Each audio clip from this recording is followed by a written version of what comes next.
L'Union française des amateurs d'armes est une association qui a aujourd'hui plus de 40 ans. Elle fait l'actualité dans le monde des armes puisque elle engage des recours pour défendre les droits des détenteurs d'armes auprès des instances européennes.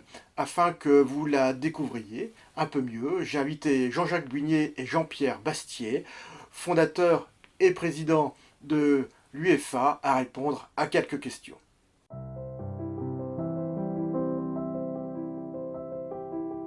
Monsieur Bastier, Monsieur Bugnier, bonjour. Merci beaucoup d'avoir accepté mon invitation. Je suis très content de vous recevoir. Nous Merci de allons, nous avoir invités. mais Merci. c'est normal, surtout avec l'actualité qui est assez chargée, j'imagine, pour l'UEFA en ce moment. Nous allons donc parler de votre association, mais avant ça, j'aimerais déjà que vous vous présentiez à nos auditeurs pour qu'ils vous connaissent un petit peu. Vous, alors déjà, qui êtes-vous? Quel est votre rapport personnel aux armes? Parce que j'imagine que vous en avez un. Et bien sûr, votre rôle au sein de l'Union française des amateurs d'armes. Eh bien, Jean-Jacques, je te laisse la parole. merci. J'ai commencé à m'intéresser aux armes à l'âge de 14 ans. Et ce qui m'a vraiment passionné dans l'arme, c'est son histoire, hein, qui l'a fabriquée, comment, pourquoi et qu'est-ce qu'elle a vécu. Et toute ma vie, aujourd'hui j'ai 76 ans, je n'ai pas dévié d'un iota, hein. J'ai essayé de faire du tir ou de chasser, mais c'était pas mon truc. Mon truc, c'était l'arme dans son contexte historique. Mais aussi, euh, comme pour moi c'est un objet de loisir, et ben j'ai toujours défendu l'arme et la détention de l'arme dans l'optique du loisir et de la collection. Et il se fait que j'avais créé la Gazette des armes et qu'à un moment donné, dans les années 1979, le contrôleur général Collet, qui était venu aux affaires, a pris un certain nombre d'arrêtés et il m'a semblé à l'époque que ces arrêtés étaient très pénalisants pour les collectionneurs.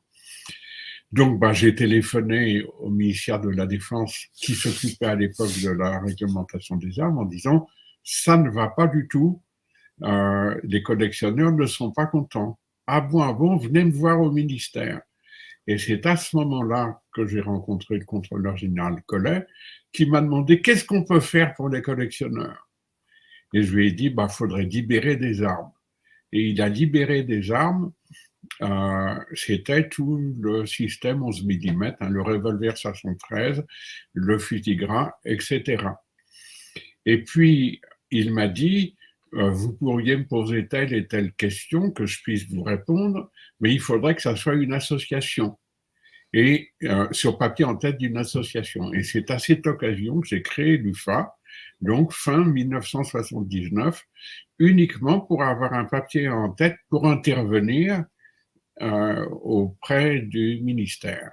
Et après, il y a une autre étape, c'est 1995, où j'ai participé à l'élaboration du décret avec le successeur du contrôleur général Collet.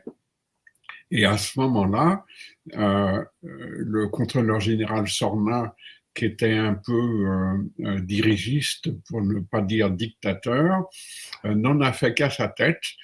Ces consultations n'étaient juste qu'un prétexte pour dire nous avons consulté les collectionneurs.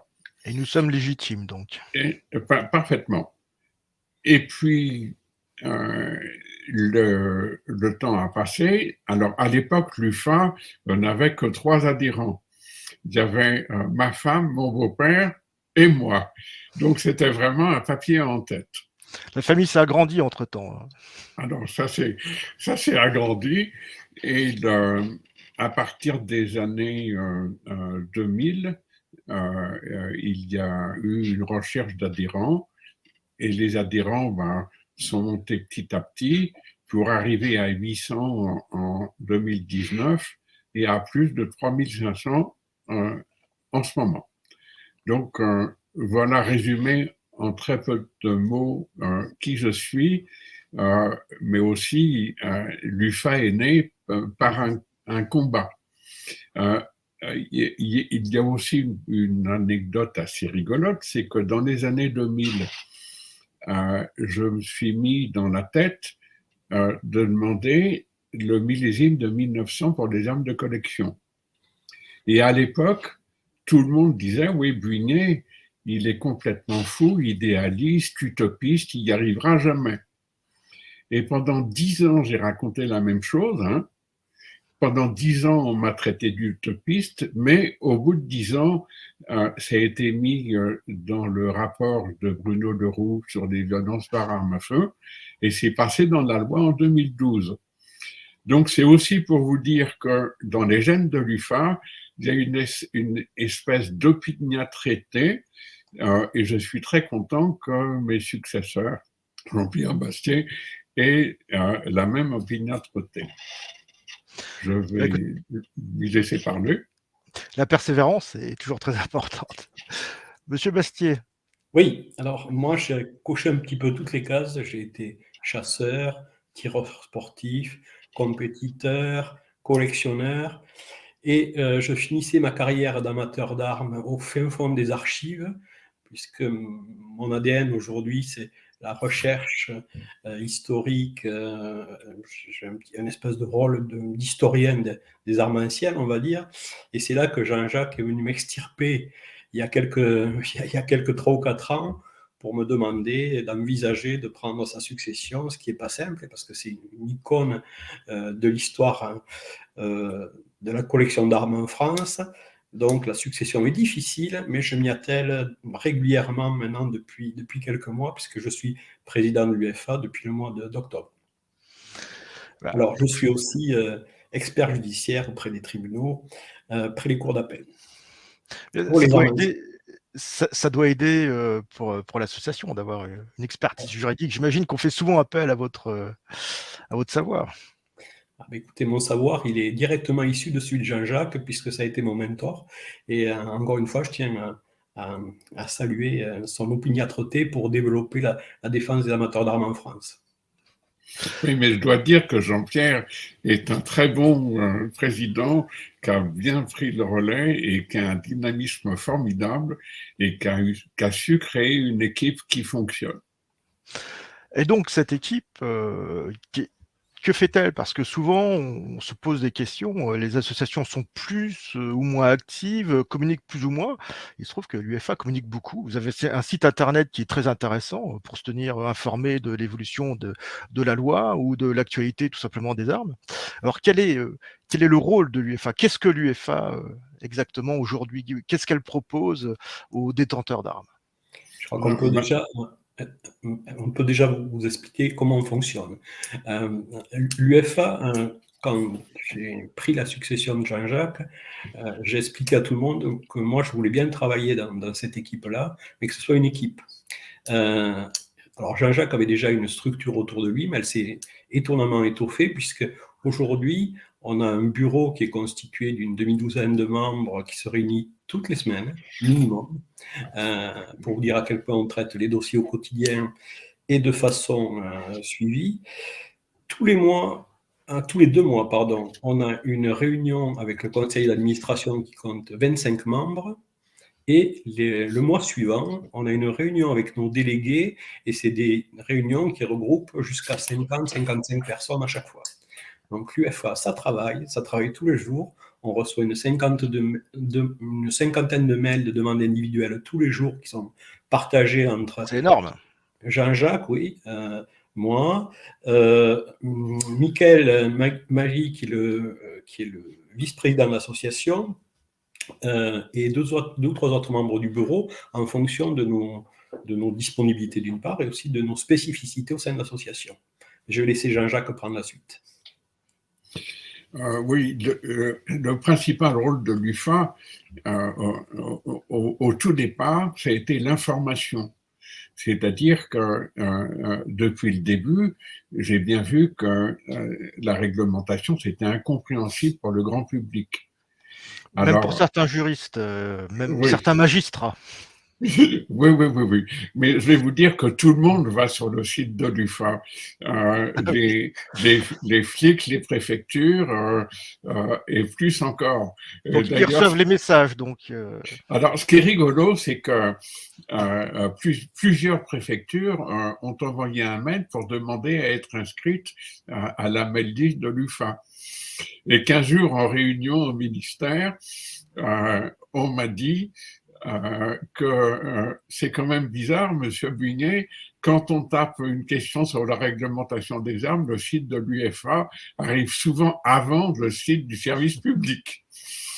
Donc c'était assez rigolo. Donc l'idée, c'est surtout d'être très pédagogique, mais aussi très technique en donnant toutes les références et les liens juridiques. Et en fait, sur le site de l'UFA, il y a deux sortes d'articles bien différents. Il y a les articles techniques qui essayent de décrypter la réglementation et il y a les articles, on va dire, éditoriaux qui nous permettent de dire ce qu'on pense. Et Jean-Pierre Bastier est un spécialiste des articles éditoriaux. Moi, je serais plutôt dans les articles techniques. Donc, petit à petit, on a fonctionné comme ça. bon, très bien. Alors, j'imagine que lors de ces 40, plus de 40 ans aujourd'hui d'existence, vous avez dû peut-être noter une évolution, je dirais, de la loi, mais aussi du rapport aux armes en France, une évolution peut-être aussi de l'administration. Quel est votre regard sur cette Alors, évolution en France ben, de je la vais détention? commencer et puis Jean-Pierre, il prendra la suite sur l'évolution moderne. En fait, ben, en 40 ans, la liberté des armes s'est réduite comme une peau de chagrin. Et puis, Et en souvent, gros, je croise des gens qui ne croient pas qu'on pouvait acheter des armes comme ça au supermarché dans les années 80. oui, ben, avant 1995, on vendait des armes dans les supermarchés, des armes, des munitions. Au milieu des paquets de nouilles, on achetait une boîte de cartouches. Et puis, bah, dans cette période, en 1980-1995, il y a eu un, non, pardon, 90-2000, il y a eu un texte par an, et à chaque fois, il y a eu un espèce d'effet de cliquet, c'est-à-dire c'était un petit peu plus de restrictions. Et en gros, depuis 43 ans du FA, je n'ai vu globalement, à des détails près, qu'une administration euh, contre les armes. Alors, il y a eu la période du contrôleur général Collet qui était bienveillant et ouvert. Euh, et puis après, en gros, ça a toujours été contre les armes. Notre seule aide, c'était les politiques. Les politiques en 2012, où vraiment on a été reçus dans les deux assemblées aux commissions des lois, on a travaillé avec les rapporteurs, et ça a bien marché, on a été compris. Et puis en 2018, où l'administration à l'époque avait voulu supprimer le millésime de 1900 dans la loi pour le mettre dans un simple décret, et bien là, on a fait du forcing à l'Assemblée nationale, puisque en dernière lecture de la loi de transposition de la directive européenne, le mot collectionneur ou reconstitueur a été prononcé 170 fois. C'était une grande première, ça n'avait jamais existé. Et à l'époque, la ministre qui représentait le gouvernement, donc Jacqueline Gouraud, a dit, mais comment ça se fait qu'on parle autant des collectionneurs alors que la loi ne les concerne pas? Ben oui, on s'était introduit et on a gagné, on a résisté, on a gagné. Donc en gros, l'administration a toujours été un peu, on va dire, hostile et non bienveillante, et les politiques nous ont globalement toujours aidés. Jean-Pierre, je te laisse continuer sur la période Oui, moderne. bien sûr. Après, pour faire juste un petit aparté historique, la détention d'armes en France, depuis le haut Moyen-Âge, elle est elle est de plus en plus contraignante. Elle s'est libérée, elle a libéré un petit peu les choses en 1885 avec la loi Farcy. Malheureusement, à partir de 1900, les campagnes de presse anti-armes se sont multipliées. Et à l'époque, quand on voit les faits divers sur lesquels s'appuyaient les journalistes, c'est vraiment peanuts à côté de ce qu'on vit aujourd'hui à coups de Kalachnikov aux quatre coins du pays. C'est idéologique, de toute Oui, façon. donc, le mot courant à l'époque pour critiquer l'ambiance qui était plombée, c'est le cas de dire, par les armes, c'était le citoyen Browning qui perturbait la paix publique dans le pays. Oui, Et d'accord. petit à petit, on a glissé comme ça jusque dans les années 30, ou à partir de 35, et c'est Laval qui a commencé à mettre les pieds dans le plat. On a glissé tout doucement vers une réglementation de plus en plus restrictive. On n'avait plus le droit de porter son arme sur les marchés, il me semble. Ça commençait comme ça. C'est ça. Dans les années 50, avec les guerres de décolonisation, la réglementation s'est encore renforcée. Et si on arrive à une époque très moderne, on peut dire que l'émiettement se poursuit. La stratégie aujourd'hui est plus habile puisqu'on fait disparaître les choses petit bout par petit bout, ce qui donne l'impression à la majorité des amateurs d'armes qu'on ne les touche pas à eux parce que c'est leurs voisins qu'on touche, mais petit à petit, le cercle se referme et ce qu'il faudra qu'ils comprennent un jour. Voilà. Après, oui, et pas assez le comprennent. Très souvent, on a une vision très égocentrée de ces armes, et puis le voisin, eh bien, on l'oublie un petit peu. Alors, soit c'est un chasseur, ça ne me concerne pas, soit c'est un tireur, ça ne me concerne pas. Oui. Mais on l'a vu au Canada, le glissement se fait très vite. Oui, alors après, il y a quand même un bon côté dans cette aventure-là, c'est que depuis 2-3 ans, on a des bons contacts avec le service central des armées explosifs, même si on s'égratigne un peu de temps en temps. J'allais justement vous poser la question de vos rapports avec les autorités. Et question subsidiaire, vous parliez bien sûr, l'UEFA s'est construite sur la collection, mais aujourd'hui c'est encore évolué, vers les tireurs et les détenteurs d'une manière générale. Tout à fait. Alors, il y a deux choses. D'abord, côté SCAE, les choses se sont bien améliorées avec l'arrivée de Jean-Simon Miranda à la tête du service, puisque son prédécesseur n'était pas forcément facile d'abord. Là, les choses ont quand même pu changer et on a établi des bons contacts. Ce n'est pas Jean-Jacques qui va me contrarier sur ce sujet-là, puisqu'il l'a vécu de façon un peu frontale à l'époque. Et aujourd'hui, on est assis à la table des négociations et on est écouté, ce qui est quand même la moindre des choses, me direz-vous, mais quand on regarde l'histoire récente des associations de défense des armes et les relations qu'elles ont avec les pouvoirs publics, on a cette chance-là d'être écouté. Alors ça, c'est la première chose. Tout en étant le caillou dans la chaussure du SCAE. Oui, voilà, c'est exactement ce que je disais tout à l'heure, c'est-à-dire que de temps en temps, ça grince un peu, on n'est pas d'accord, on râle, on se dispute, on en discute, mais au moins, on se parle, ce qui est déjà quand même très très bien. Et j'ai beaucoup de respect pour ces gens-là, justement, parce qu'ils nous écoutent.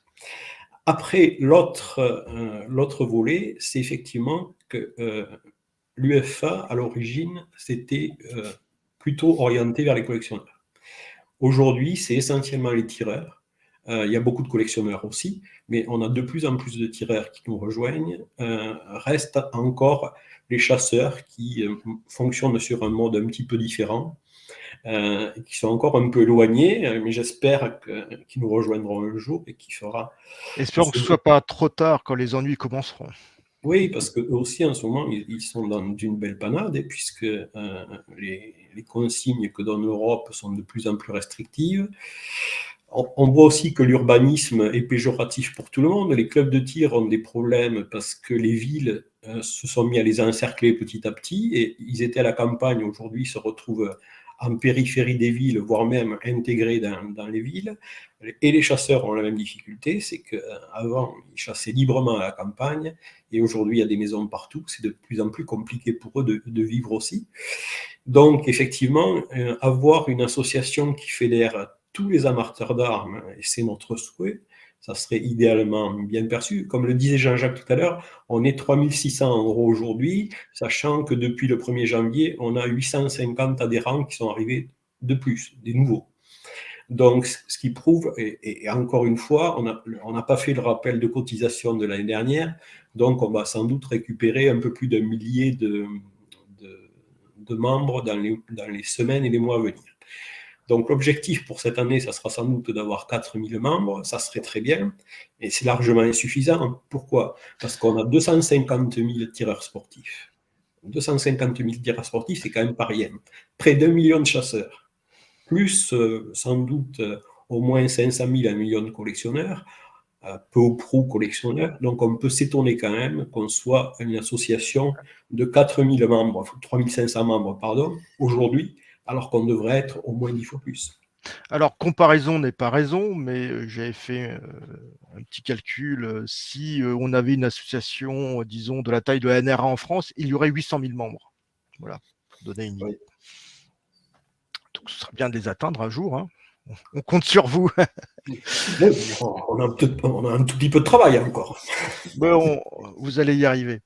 Je pense de toute façon, lorsque les choses deviendront difficiles, moi j'espère que les chasseurs réagiront, parce que c'est une grosse communauté qui a encore un pouvoir de frappe, je dirais, politique assez conséquent, ce que n'ont pas encore les tireurs, même si la communauté des tireurs est en train de grossir. On arrive quand même à 250 000 tireurs, c'est pas rien, 250 000.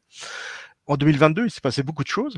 Il y a eu bien sûr l'Assemblée générale de l'UFA, mais il y a aussi un recours de l'UFA. Il y a eu Eden, bien sûr les histoires du SIA, les saisies d'armes, plus de 200 articles sur le site.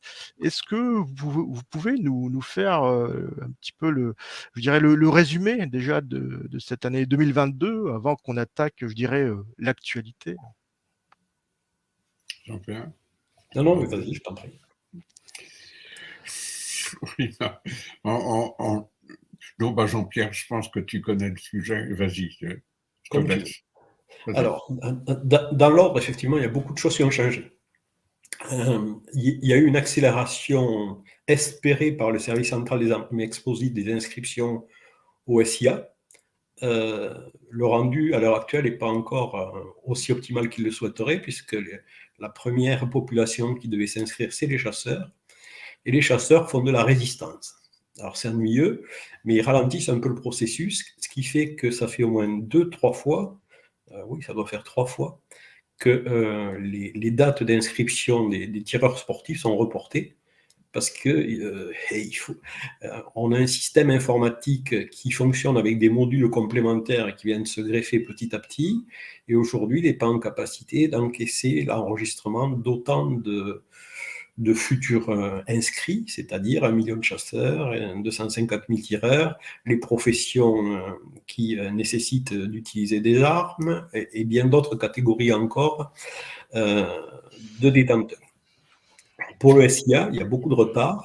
C'est un objectif qui est affiché de façon importante dans la liste des choses que le service central des armes explosives veut mettre en place.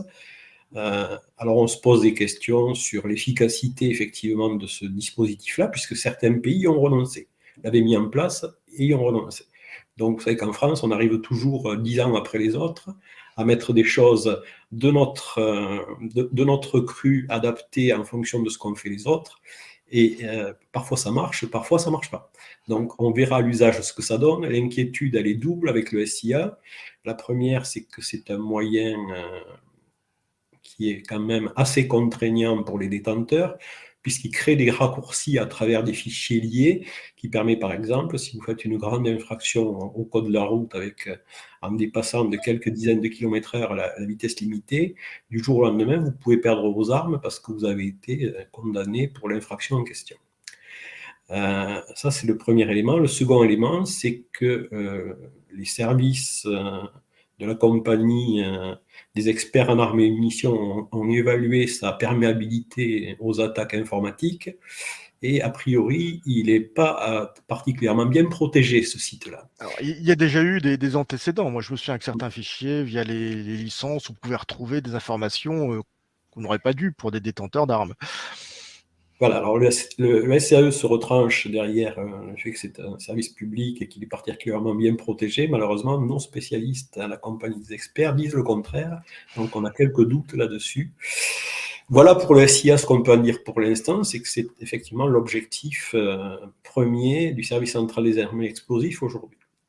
Ensuite, en ce qui concerne les saisies d'armes et tout ce qui touche de près ou de loin le fonctionnement quotidien de la justice autour des amateurs d'armes, ce qu'on peut dire, c'est qu'on est toujours dans le même bain, c'est-à-dire qu'il suffit de confisquer un airsoft, une carabine de jardin et un vieux fusil de chasse à broche, ça fait la une de tous les journaux avec, en gros, saisie d'un arsenal dans telle ou telle région. Voilà. Et ça, Le grand classique. c'est le coup classique et c'est très lassant et on se bat beaucoup sur ce sujet-là en faisant des interventions auprès de la presse généraliste pour l'informer de la réglementation et en lui disant que plutôt que d'écrire des âneries, ça serait sympathique qu'ils nous contactent avant pour qu'on puisse relire leurs articles. Ça, c'est la première chose. Ensuite, effectivement, de notre côté, on a une grosse activité. Comme je vous le disais tout à l'heure, on a quelques centaines de membres supplémentaires déjà depuis le début de l'année. On traite énormément de dossiers. Et un des dossiers sur lequel on a échoué, il faut appeler les choses par leur nom, l'année dernière, c'est celui du recours sur les A11. Tout le monde connaît cette histoire, donc je ne vais pas la refaire. En gros, il y a eu un fait divers grave qui a mis en cause l'utilisation d'une arme à feu, qui n'était pas une arme à feu classée à 11, aussi bizarre que ça puisse paraître, et c'est les 11 qui sont passés à la trappe. C'était symbolique, hein. Faut dire ce qui est, c'était politique. Oui, c'est une décision. Mais il fallait un coupable. Il fallait faire un exemple, voilà. Et cet exemple, malheureusement, il a coûté beaucoup d'argent à beaucoup d'amateurs d'armes, puisque certains ont perdu plusieurs dizaines de milliers d'euros, parce que leur dada, c'était justement de tirer avec ce type d'arme-là. Aujourd'hui, après le recours qui a échoué, qu'on a fait avec d'autres intervenants, puisque l'UEFA n'était pas la seule dans cette affaire-là, on s'est posé la question de savoir si on en restait là ou si on préparait l'avenir. Et l'avenir, c'est de se dire, par exemple, est-ce que si demain, il y a une modification encore de la réglementation, il faudra rendre tel ou tel chose. Ce qui est probable, parce que comme il y en a une par année quasiment. Enfin, on peut se poser la question, vous savez que gouverner, c'est prévoir, et en l'occurrence, on gouverne que notre association, mais on prévoit, et on prévoit des ennuis, donc ces ennuis, on essaie de les anticiper. Et c'est pour ça qu'on a pris la décision assez radicale il y a quelques mois, de dire, ben voilà, on va essayer d'ouvrir un parapluie, puisque au niveau franco-français, on nous sort toujours les mêmes arguments, c'est-à-dire qu'on ne peut rien faire, c'est à cause de l'Europe, et bien on va carrément poser des recours à l'Europe, et c'est ce qu'on a mis en place. Alors, je ne peux pas vous dire là, au jour d'aujourd'hui, pour des raisons strictement stratégiques, quels sont les recours qu'on va mettre en place, parce qu'à ce jeu-là, il faut toujours avoir, c'est comme aux échecs, quelques coups d'avance sur ses adversaires, et je ne peux pas dévoiler la batterie, mais sachez... Oui, et puis on sait que lorsque l'on, parfois, j'ai ouï dire, que lorsqu'on veut aider l'administration à améliorer les choses, cela peut se retourner contre nous, parce que du coup, elle en tient compte, mais à son propre bénéfice. Oui, bien sûr. Alors après, on est dans une boucle un petit peu infernale depuis quelques mois. Il y a eu l'affaire des armodromes qui est arrivée juste derrière, où on a récupéré quand même... C'est un drame terrible qu'on a vu ce qui partait à la poubelle. Il faut dire ce qui est. Voilà, avec 150 000 armes qui sont parties dans les déchetteries. Alors là aussi, on n'est pas resté les deux pieds dans le même sabot, puisque vous me posez la question tout à l'heure de savoir ce que fait l'UEFA. Là, on a écrit partout. On a écrit au ministère de la Culture, on a écrit on a écrit au Sénat, on a écrit aux députés, enfin, on a écrit partout, et on a obtenu quand même, et on n'a pas été les seuls à faire cette démarche, mais on a été écoutés, on a obtenu quand même qu'une partie des armes serait conservée et que le flot d'armes qui avait été récupéré serait trié, ce qui a d'ailleurs beaucoup retardé le SCAE dans ses actions à venir, puisqu'en gros, ils ont perdu 3 mois à trier les armes sur les dépôts qui avaient été faits. Et pour être sûr que les choses se faisaient dans de bonnes conditions, ils ont été quand même très sympathiques. C'est pour ça que je vous disais tout à l'heure que on entretient quand même de bonnes relations avec eux. Ils m'ont invité à assister à une séance de tri, hein, il faut appeler un chat un chat, et je me suis retrouvé avec eux dans un Sgami à examiner des caisses et des caisses de conteneurs et des conteneurs de fusils de chasse pour le moins anciens et fatigués, mais dedans, on a quand même sorti ce jour-là une quarantaine d'armes qui étaient en très très bon état, qui avaient un réel intérêt historique. Et cet événement-là s'est reproduit un peu partout, sans nous cette fois-ci, mais ils ont fait ça pendant 3 mois, et au jour d'aujourd'hui, ils affichent 1% d'armes récupérées qui seront redistribuées dans les mois à Les venir musées.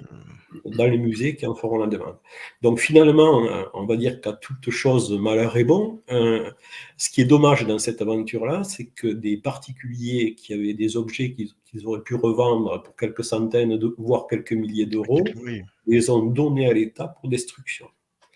Mais il y a un second effet qui se coule, si je puis dire, avec cette aventure-là, c'est que le SCAE, ayant compris avec cette expérience-là qu'il y avait des armes historiques qui étaient détruites au quotidien, dans l'avenir, dans le projet qu'ils sont en train de mettre en place pour la récupération à partir de la fin de cette année, il est inclus l'idée que les armes qui auront un intérêt patrimonial conséquent seront conservées et revendues aux enchères aux professionnels de l'arme à feu, armuriers, etc., plutôt que d'être détruits.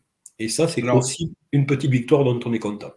pas seulement les armes d'intérêt historique, mais les armes qui valent quelque chose. Ouais. C'est-à-dire qu'auparavant, tout ce qui était saisi était détruit. Et grâce à l'action de l'UFA que vient d'expliquer Jean-Pierre, les armes d'intérêt historique, mais les armes qui ont une valeur financière seront revendus aux enchères et ça va permettre de financer le système de récupération. Donc, ce qui faisait mal au cœur de voir des armes donc, qui n'avaient pas d'intérêt historique mais qui avaient une grande valeur, eh ben, elles ne seront plus détruites. Alors, autre sujet de cette année 2022, c'était aussi difficile pour certains détenteurs d'armes, notamment des créateurs de contenu qui se sont vus saisir suite à leur intervention dans les médias, qui étaient pourtant je pense à bien sûr Y Hydrales, le youtubeur, il y a aussi Code Reno, mais plutôt Y Hydrales parce qu'il n'avait rien dit d'extraordinaire, si ce n'est qu'il voulait défendre le droit de se défendre et d'en avoir les moyens. J'entends aussi qu'il y a eu des saisies à droite à gauche. Alors on ne sait jamais exactement ce qui se passe. On sait qu'il y a eu avec le recoupement des fichiers des gens qui se sont vus interdire d'un jour à l'autre. Est-ce que vous avez une tendance de ce point de vue-là? Est-ce que vous avez des conseils pour ces gens? Parce que 2022 a été apparemment assez chargé de ce point de vue-là, tristement. Que peut-on dire aujourd'hui à un détenteur d'armes pour qu'il ne risque pas, je dirais, de perdre le droit ou perdre d'avoir des armes, de les détenir ou de perdre les armes qu'il détient déjà? Avec l'expérience, toutes les expériences que vous venez de donner, on n'a pas le droit de dire qu'on utilise les armes pour autre chose que le motif légal pour lequel on les détient. Donc un tireur qui a des armes soumises à autorisation, c'est pour le tir, c'est pas pour l'autodéfense. Un chasseur pareil, et si jamais un collectionneur vient déclarer sur YouTube qu'avec son revolver 1873 qui est libre, il l'a dans sa table de nuit pour tirer sur des cambrioleurs éventuels, eh bien, il aura probablement des ennuis. Donc, pas le droit de dire, il reste juste le droit de penser. Alors c'est tout de même étonnant puisque, la légitime défense existe, hein, bien évidemment, et puis il n'y a rien d'illégal a priori. Donc, moi j'ai trouvé donc, peut-être parler un petit peu de cette note, hein, qui est apparue, pour les enquêtes administratives, sur ce qu'il convient de faire pour les autorités, lors de l'interview des détenteurs, savoir s'ils ont le droit de défendre ou pas. On parle de survivalisme, d'autodéfense et cetera, mais jusqu'à preuve du contraire, il n'est pas illégal d'être survivaliste, il n'est pas illégal de se défendre, mais il est égal de dire ça devient difficile de faire la différence entre ce qui est légal ou pas, puisque c'est là on parle de liberté d'expression et plus vraiment de droit. Comment faire cette démarcation? Où se situe la ligne rouge? Moi, c'est une question que je me pose et on n'a pas vraiment la réponse peut-être. Alors, il y a plusieurs choses. D'abord, il y a l'effet pervers des réseaux sociaux. C'est quand même quelque chose qu'on voit de plus en plus, c'est-à-dire des gens qui ont une idée, un mode de vie, ils ont tout à fait le droit d'avoir le mode de vie qu'ils veulent, mais qui donnent des conseils ensuite sur Internet pour détourner des objets de collection, des objets du quotidien, pour en faire des armes, ou pour les utiliser Ce comme sont telles. des armes. Voilà. Donc, au bout du compte, cette publicité qui est faite sur le sujet, elle est très, très péjorative pour tout le monde, parce que les pouvoirs publics s'en emparent immédiatement pour retourner l'affaire contre les détenteurs légaux d'armes à feu. Ça, c'est la première chose. La seconde chose, c'est que on le voit au quotidien, il y a énormément d'inscriptions au FINIADA. Depuis quelque temps, ça a complètement explosé et ça fait partie des courriers qu'on reçoit très fréquemment pour des histoires souvent complètement surréalistes. Par exemple, une dispute avec un voisin qui a eu lieu 5 ans plus tôt, ou un jeune homme qui a été pris dans une rixe alors qu'il était encore adolescent, et qui, au moment où il fait une demande de détention pour avoir une arme à feu, on lui ressort cette affaire-là qui était restée dans les papiers inscrite quelque part. Donc en fait, il n'y a pas de remise à zéro du compteur, c'est bien la difficulté.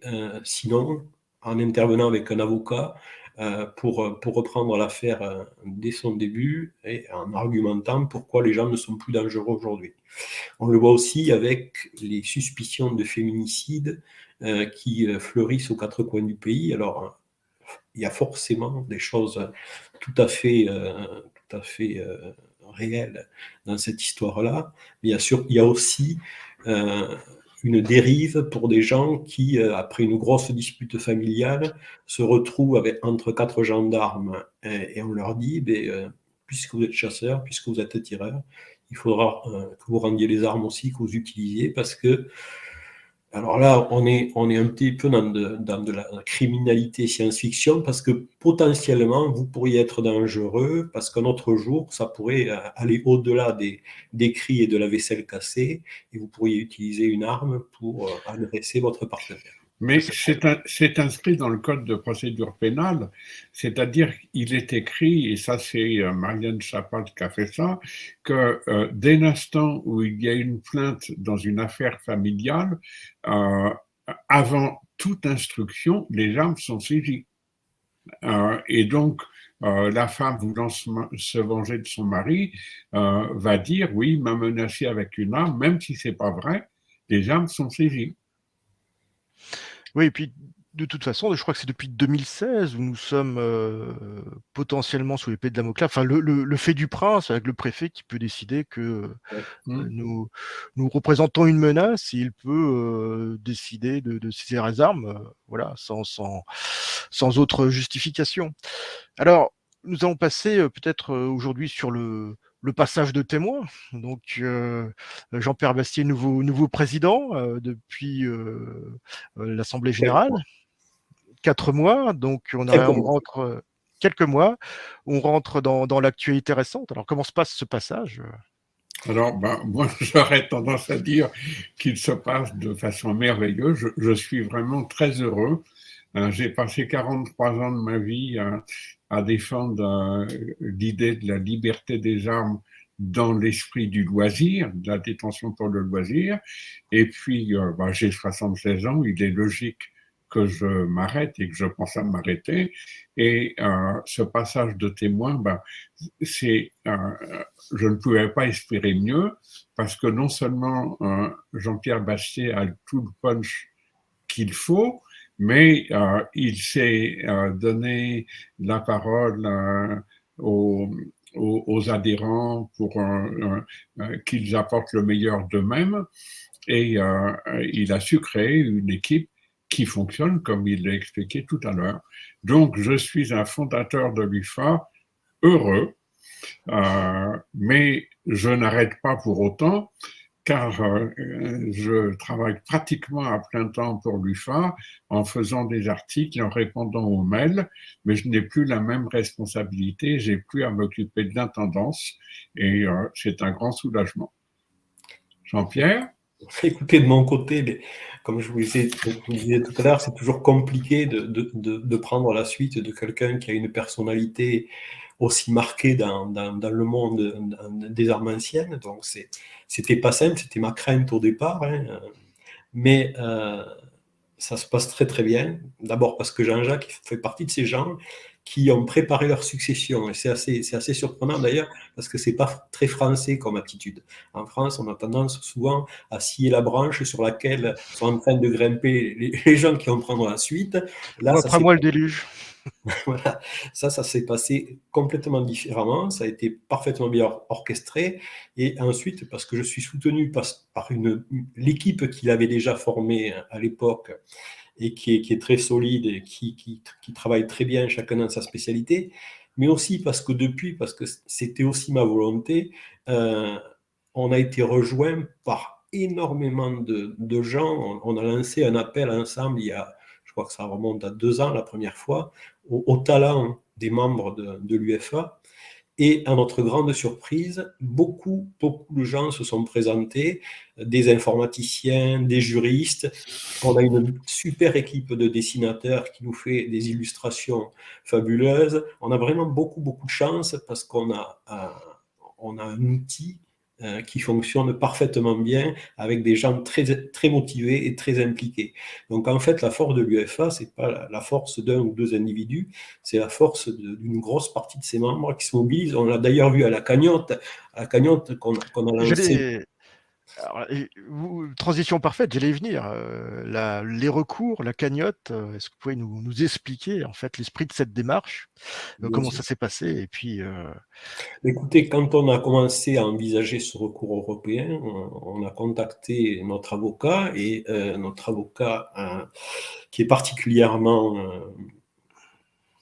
doué dans ce mode de fonctionnement, qui n'est pas sa première affaire européenne, ni à sa première affaire sur les armes, nous a fait part des frais qu'allait engendrer la démarche. Donc, on a quand même été un peu effrayé par le montant de la facture, même si elle était tout à fait justifiée. Et on s'est dit que seul, on aurait peut-être du mal à régler ce type d'émolument. Donc, ce qu'on a fait, on en a discuté entre nous sur plusieurs réunions, le bureau, le conseil d'administration, l'ensemble des délégués, et il en est ressorti qu'idéalement, ça serait bien de faire une sorte d'appel au peuple pour 2 raisons. La première, c'est parce que ça allait nous permettre d'avoir un financement nécessaire et suffisant. La seconde, c'est parce que depuis des mois, voire des années, on reçoit des courriers nous disant « mais comment ça se fait? Il y a plusieurs associations sur les arbres. » Enfin, c'est un peu le principe des syndicats, quoi. j'allais vous poser la question des associations justement. Voilà. Donc, il y a plusieurs associations sur les armes. Pourquoi vous vous entendez pas? Où est-ce que vous entendez? Parce que souvent, on affirme qu'on ne s'entend pas, mais la question n'est pas posée de savoir si on s'entend ou pas. Donc, je me suis dit, ça serait bien de faire un appel général qui serait un appel qui irait, et ça a été renforcé par les réunions qu'on a fait les uns après les autres, tout le monde a donné son avis, un appel qui concernerait nos adhérents, certes, mais aussi les non-adhérents et les associations, quelles qu'elles soient, qui pouvaient participer avec nous à cette démarche-là. Donc, c'est l'idée de départ de la cagnotte, et cette cagnotte, alors, les gens y ont répondu de façon très différente. On a beaucoup de nos adhérents qui ont répondu, beaucoup de tireurs sportifs qui n'étaient pas adhérents et qui, pour certains, ont adhéré derrière. Une association, l'ARPAC, que je remercie encore une fois ici. Et par contre, d'autres n'ont pas trouvé intéressant de nous rejoindre, et c'est bien dommage parce que c'était sans doute une belle occasion de faire quelque chose. C'était l'occasion, oui. Ouais. Mais je dois dire que cette action, ça a créé un espèce d'enthousiasme. Les gens ont contribué parce que ils sont en robe, ils ont une hargne à sortir, et le fait de contribuer, même pour 10 euros, ils avaient l'impression de mettre une flèchette dans la partie d'en face.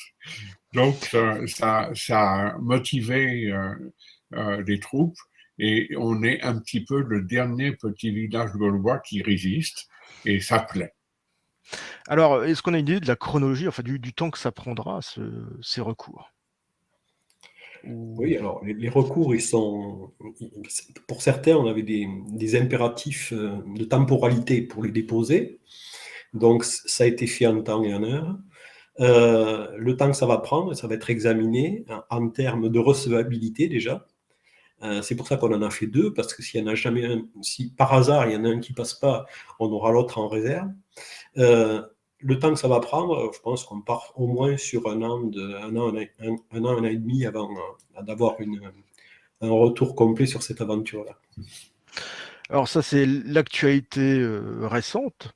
Est-ce qu'on peut faire un petit peu un bilan, je dirais général de la situation actuelle? Je dirais, est-ce que on est en danger immédiat? Est-ce que, je sais qu'il y a un décret qui doit sortir, prochainement. Est-ce que vous pouvez nous parler de ce décret et de ce qui nous attend dans un avenir proche et peut-être plus lointain aujourd'hui? Jean-Jacques, je te laisse. Oui, bien le décret, il y a à boire et à manger dedans. Le décret, il va faire plaisir à un grand nombre de tireurs parce que le régime des quotas est simplifié. Les tireurs vont passer de 12 à 15 et auront une espèce de panier, c'est-à-dire que dès la première demande d'autorisation, ils auront 15 autorisations d'un coup et non pas 14 autorisations à redemander. Alors je dis un certain nombre de tireurs parce que c'est un quota de 15 avec les armes 22 à un coup. Qui était de 10 au-delà des 12 anciennes à percussion centrale. Donc ceux qui avaient un quota plein de 22 armes, bah, ils pleurent parce qu'ils sont perdants de cette autorisation. Mais globalement, on peut dire que les tireurs seront contents. En plus, ils vont avoir un quota de munitions supérieur, ça va passer de 2000 à 3000. Et il ne va pas y avoir de limite de stockage chez soi parce que l'administration a considéré que comme il n'y avait pas besoin, il n'avait pas le droit de vérifier le coffre-fort, il ne pouvait pas rentrer chez des tireurs, donc il ne pouvait pas y avoir de contrôle de quantité. Et pourtant, il y a des contrôles, hein, des coffres. Oui, mais Il en reste. lorsqu'on a parlé de ça lors d'une visioconférence, eh bien, on nous a répondu que c'était illégal et qu'il fallait le signaler au SCA pour qu'il sanctionne les personnes qui dérapent. Donc les contrôles, il y en a, mais Notez-le, notez-le. Nous l'avons même écrit. Oui, là, je m'adresse aux auditeurs. Oui, en fait, ce qu'il faut bien comprendre, c'est qu'une audition, c'est pas une visite domiciliaire. Vous pouvez être convoqué, vous pouvez aussi avoir un agent des forces de l'ordre qui vient vous rencontrer, mais pour autant, vous n'avez pas besoin de lui ouvrir le coffre. C'est strictement interdit. Il n'a pas besoin de l'exiger non plus. On nous a fait remonter aussi des appréciations, voire des réflexions très désagréables venant des forces de l'ordre au sujet des armes quand ils sont chez les particuliers ou quand ils les auditent. Là aussi, on l'a rapporté au SCAE qui nous a fait exactement la même réponse en nous disant attention, là on n'a pas le droit.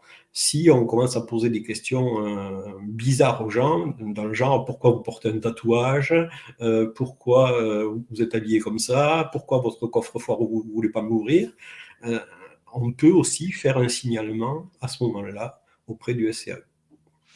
Donc, pour les tireurs, je vous ai répondu. Les collectionneurs sont des grands perdants, enfin un certain nombre de types de collectionneurs, ceux qui tiraient avec des armes anciennes. Alors, au départ, le SCAE voulait classer dans des catégories supérieures toutes les munitions à étui métallique. avec l'ensemble de l'UFA et Jean-Pierre qui est très spécialiste du domaine, nous avons défendu l'idée de la collection de munitions.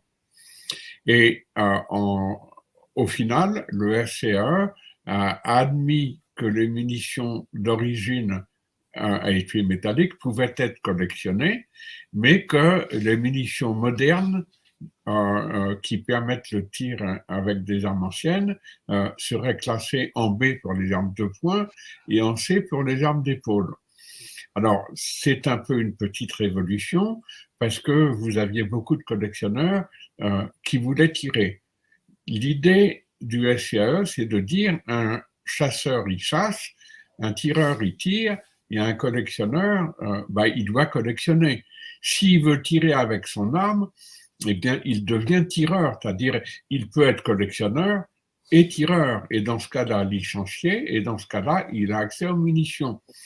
Et comme dernier argument, ils disent que le tir doit s'effectuer dans un endroit prévu pour ça. Donc, le collectionneur qui veut tirer, eh bien, il est licencié, il doit tirer dans un club de tir. Alors, je dois vous dire que dans la réalité, c'est pas tout à fait ça. Vous aviez beaucoup de collectionneurs qui tiraient chez eux, et ceux-là seront pénalisés. Nous avons tout fait pour sauver la chose, mais encore une fois, on ne peut pas réussir dans tout. Et donc peut-être peut-on faire aujourd'hui le bilan de l'action de l'UEFA et parler de ses projets futurs, les projets futurs de l'association, et puis une question subsidiaire qui intéressera certainement les auditeurs. Que peut-on faire pour vous aider ? Alors, si on fait le bilan au jour d'aujourd'hui, on peut dire qu'effectivement, on est présent et bien présent. On est un petit peu, quelque part, le dernier rempart qui permet de préserver une certaine liberté dans le domaine de la détention d'armes légales en France. Ça, c'est important. On se bat pour ça au quotidien. Et on développe de plus en plus nos activités à proximité de nos adhérents. Moi, un de mes objectifs, c'est d'être très présent et de plus en plus présent sur les bourses aux armes et les salons d'armes anciennes, tant qu'il y en a, parce qu'on va en parler peut-être aussi juste après, il y a quelques soucis qui se profilent à l'horizon, mais aussi d'être très présent dans les assemblées générales des sociétés de tir, pour pouvoir faire passer le message de l'UEFA, qui est très simple. Plus on sera nombreux, plus on aura de moyens pour lutter contre l'émiettement progressif de nos libertés. C'est vraiment le message qu'il faut passer. À savoir qu'il y a des affichettes qu'on peut avoir, je crois, sur le site de l'UEFA pour vous faire connaître.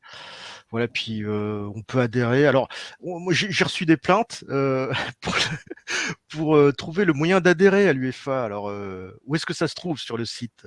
Alors, pour vous dire à quel point on est à l'écoute des retours que nous fait les terrains, on vient de modifier la page d'accueil du site pour que justement on puisse adhérer beaucoup plus facilement, puisque maintenant en haut de la page, il y a 3 boutons, bleu, blanc, rouge, un pour aller directement sur Facebook, un pour aller directement sur notre petite boutique d'objets dérivés en ligne, et le troisième est consacré à l'adhésion. Il suffit de cliquer sur ce bouton-là pour accéder directement à la page d'adhésion. Effectivement, vous avez raison, au début c'était un peu compliqué. Aujourd'hui, c'est beaucoup plus simple. Alors, je mettrai le lien en description, uefa-armes, voilà, .com, je crois. C'est ça. Donc ça, c'est un moyen facilitant pour accéder aux adhésions. Les adhésions, on va au contact comme je vous le disais, du public pour expliquer nos actions, comme on le fait à l'instant avec Jean-Jacques, avec vous, et pour pouvoir écouter le retour du terrain aussi, parce que pour nous, c'est très important de savoir ce qui se passe à Nîmes, à Marseille, à Paris, à Bordeaux, à Lyon, et Dieu sait où encore en France. Donc c'est intéressant pour nous. On a de plus en plus de délégués qui s'investissent dans cette démarche-là et qui se déplacent sur les diverses manifestations et dans les clubs de tir. Ça, c'est ce qu'on fait aujourd'hui, en plus de toute l'activité qui est explicitée sur le site de l'UEFA. on fera de même, mais ça va dépendre de l'adhésion ou pas à nos démarches telles qu'on les fait à l'heure actuelle. Mais aujourd'hui, ça a l'air de très très bien marcher, puisque dans chaque endroit où on se rend, on revient la bouche sèche à force d'avoir répondu à des milliers de questions et avoir distribué des tracts pour l'adhésion à l'UFA, ce qui prouve bien qu'il y a une vraie demande de la population et que les informations, malgré tous les moyens qu'on met en place, n'arrivent pas forcément à tout le monde, et c'est bien d'aller rencontrer les gens sur site. Oui, c'est très important de faire soi-même d'aller, faire les démarches, puis de faire découvrir l'UFA parce qu'on ne se rend pas toujours compte que c'est vrai heu, l'information ne passe pas et puis aujourd'hui, nous savons que enfin moi je fais des vidéos sur YouTube, qu'il y a, bien sûr une certaine censure et puis parfois une certaine autocensure, hein, il n'y a pas de raison d'avoir peur. Il faut bien sûr participer et faire son travail de fourmi. Alors maintenant j'aimerais finir, mais bien sûr, peut-être, votre opinion personnelle sur la situation actuelle, comment vous, personnellement, vous la vivez? Est-ce que comment vous voyez, peut-être le futur? Et ce qu'il faut faire pour, l'améliorer? Alors Jean-Jacques, peut-être tu peux commencer? Oui, comment améliorer le futur? Adhérer à l'UFA. Bien sûr. C'est déjà mettre une pierre pour le futur. Mais aussi, l'UFA est à la pointe de l'information. Nous parlions tout à l'heure d'un prochain décret qui devait paraître fin mars, mais finalement, il est encore à l'examen du Conseil d'État, donc il paraîtra plus tard. Mais par rapport à ce décret, nous avons déjà préparé une vingtaine d'articles qui sont prêts. Et le jour de la parution du décret, ces articles seront en ligne. Alors, vous savez comment c'est fait un décret. Il y a toujours un article qui va en modifier un autre, mais qui fait référence à un troisième. Donc, il faut faire une lecture comparée de plusieurs articles. C'est illisible pour le grand public et même pour des spécialistes qui doivent passer du temps. Eh bien, tout le travail est fait en amont. Les articles sont prêts. Eh bien, c'est une façon pour nous, en passant l'information juste et technique, c'est une façon de préparer l'avenir, c'est-à-dire que les gens sont parfaitement au courant de la réglementation. Donc, notre devoir, c'est d'informer. Jean-Pierre, je te laisse la suite. Alors, dans un avenir très proche, on a une petite équipe qui part en Allemagne dans quelques semaines pour rejoindre la FESAC, qui est l'association européenne des défenseurs, des détenteurs légaux d'armes à feu. Donc, l'UEFA est partenaire pour la France. Ça, c'est aussi un moyen de développer au plan européen nos activités.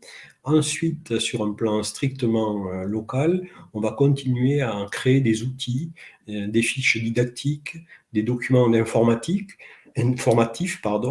et un des projets qu'on a en cours, c'est aussi de faire de la formation et d'intégrer des actes de formation, en particulier pour des marchands d'armes anciennes, pour les collectionneurs qui voudront continuer à faire les bourses, puisque les règles vont changer dans les bourses et les salons d'armes anciennes, mais ça on en parlera, c'est un peu technique, il faut prendre le temps d'en parler ailleurs et avec peut-être d'autres moyens.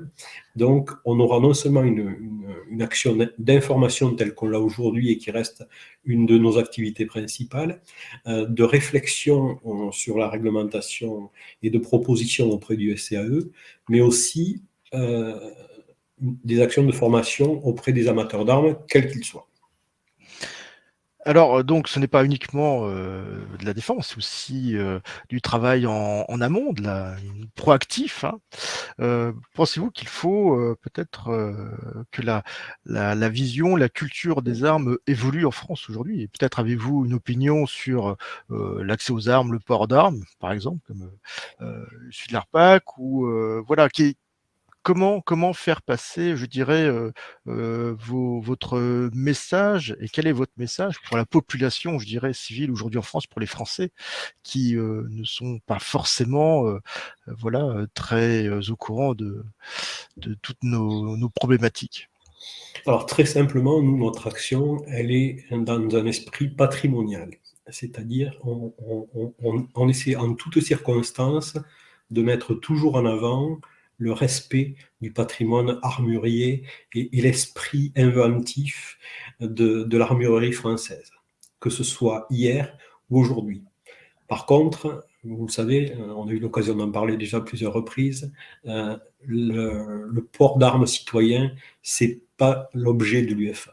L'UFA a une vision beaucoup plus globale de la gestion des armes à feu, dans le sens où on est dans une orientation historique pour les collectionneurs, de soutien réglementaire pour les chasseurs et les tireurs, et on a, alors à titre personnel, on peut avoir les idées que l'on veut, et on en a bien sûr, mais au titre de nos activités au sein de l'association, on n'est pas dans ce projet-là du tout. Je vous remercie. Peut-être avez-vous un mot de la fin pour nos auditeurs? Jean-Jacques, toi qui as commencé, tu peux finir. Le mot de la fin, c'est de vous remercier. C'est en Merci effet à vous. très agréable de pouvoir répondre et expliquer ce qu'on fait, parce qu'on est souvent le nez dans le guidon à faire nos activités, à défendre nos idées, et vous nous avez permis de les exprimer au grand public. Donc, nous en sommes bien reconnaissants. Mais c'est moi qui le suis. Merci beaucoup d'avoir répondu à mes questions et je pense que ça intéressera beaucoup de personnes, beaucoup de tireurs, hein, d'avoir, mis voilà des visages sur, une association et puis merci pour, tout le travail que vous faites, hein. Vous nous défendez, sans relâche. Vous travaillez pour nous donc, moi, bah, j'invite, tous mes auditeurs bien sûr à adhérer à l'UFA. C'est extrêmement important. Les gens ne se rendent toujours pas compte, mais l'adhésion est importante parce que ça fait, voilà une plus grande force de frappe. On m'a déjà expliqué qu'une association commence réellement à peser sur le point de vue politique à partir de 20 000 adhérents. Et nous pouvons très bien, je pense, l'UFA peut très bien atteindre au moins ce palier de 20 000 adhérents, puisqu'il y a 250 000 tireurs, 1 million de chasseurs actifs, sans compter bien sûr tous les collectionneurs, puis les amoureux de la liberté et du droit. Je pense que voilà, tout le monde devrait voilà, adhérer, en tout cas les détenteurs, à l'UFA. Merci messieurs beaucoup pour cette interview. Et puis bah, je vous dis à bientôt pour les prochains combats et je vous souhaite bonne chance. Merci beaucoup. Merci.